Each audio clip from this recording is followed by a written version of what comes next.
Sir,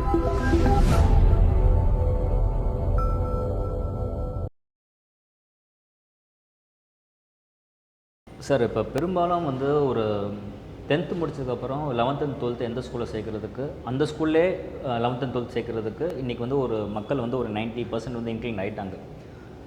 அந்த காலம் மாதிரி இல்லை. இப்போ வந்து அந்த ஃபஸ்ட் மார்க்ன்றது தாக்கம் வந்து இன்னும் வந்து இருந்துக்கிட்டே தான் இருக்குது இப்போ அது. ஸோ ஃபஸ்ட் மார்க்குன்றது கண்டிப்பாக தவறு கிடையாது. ஒரு குழந்தையோட முயற்சி, ஒரு டீச்சரோட முயற்சி, அந்த பேரண்ட்ஸோட முயற்சி எல்லாமே சேர்ந்து ஒரு ஃபஸ்ட் மார்க் டிசைட் பண்ணியிருக்கு.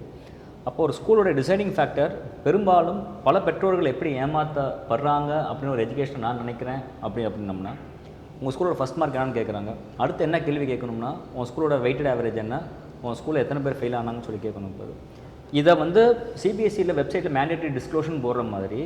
ஏன்னா எனக்கு ஒரு ஷாக்கிங்கான நியூஸ் எப்படின்னா, ஒரு 25, 40, 50 வருஷம் பழமையான பள்ளிகள் அவங்கள்ட்ட வந்து நூற்றுக்கணக்கான மாணவர்கள் வந்து படிச்சுக்கிட்டு இருக்காங்க. ஆனால் எங்களுக்கு தெரிகிற டேட்டா, ஒரு எஜுகேஷ்னல் ஆஃபீஸ்லாம் வந்து மேண்டேட்டாக அப்டேட் பண்ண வேண்டிய டேட்டா மூலமாக ஒரு ஸ்கூலுக்கு தெரியுது 27% பேர் வந்து ஃபெயில் ஆகிருக்காங்கன்றது. ஆனால் அது மக்களுக்கு தெரியறது இல்லை.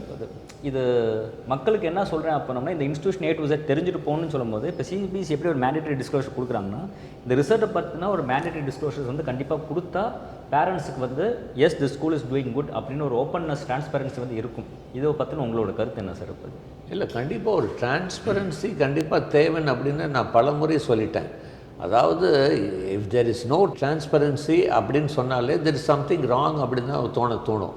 ஸோ டிரான்ஸ்பரன்சி வந்து இன்றைக்கி கொடுக்கலாம், இன்றைக்கி இருக்கிற வந்து கொடுக்கறது கிடையாது. கவர்மெண்ட் சைடில் எப்போவுமே நாங்கள் வந்து ஸ்டார்டிங்லேருந்தே சொல்லிட்டு இருக்கோம், health and education should be very transparent. Every data should be accessible for the every person in this, every citizen of this country அப்படின்னு சொல்லுவேன்.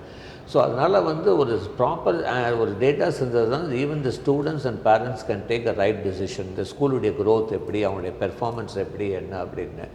அடுத்தது வந்து நம்ம வந்து அதாவது 10th படிச்சுட்டு அதே ஸ்கூலில் கண்டினியூ பண்ணுறது தான் நான் வந்து எப்போவுமே வந்து நான் அட்வைஸ் பண்ணுறது. காரணம் என்னென்னா, ஒரு புது இடம் போகும்போது அவங்க அட்மாஸ்பியர் சேஞ்ச், இது எல்லாமே வந்து it takes long time to change new friends. ஏன்னா பிகாஸ் டிரான்சிஷன் ஏஜில். ஸோ ஒரே ஸ்கூலில் வந்து கண்டினியூ பண்ணுறது என்றைக்குமே வந்து ஒரு பெட்டர் தான் எப்போவுமே.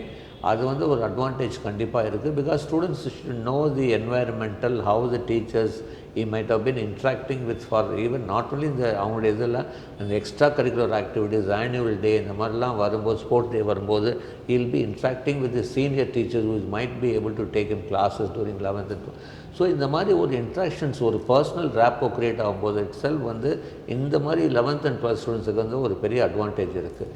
ப்ளஸ் வந்து அவனுக்கு படிக்கும்போது he will definitely know அவங்க ஸ்கூலில் வந்து எத்தனை பேர் படித்தாங்க, எத்தனை பேர் பாஸ் பண்ணாங்க, what is the consistency, how much they scored அப்படிங்கிறது. அடுத்தது ஃபஸ்ட் ரேங்க் வாங்கினது தான் அது பெஸ்ட்டு ஸ்கூல் அப்படின்னு நம்ம சொல்லவே முடியாது. ஏன்னா நான் வந்து எப்போவுமே சொல்வேன், நிறைய தடவை மோஸ்ட் ஆஃப் த டைம் இந்த 10th வந்து டாப் ரேங்கர்ஸ் வாங்கினவங்க 12th வாங்கின மாதிரி பெரிய சரித்திரமும் கிடையாது. Very rare. அது இல்லைன்னு சொல்ல கிடையாது, வெரி ரேர். ஸோ என்றைக்காவது வந்து 10th ஸ்டேட் ரேங்க்கும் 12th ஸ்டேட் ரேங்க்கும் சேம்னு சொன்னீங்கன்னா இது எனக்கு தெரிஞ்சு இல்லை அப்படின்னு.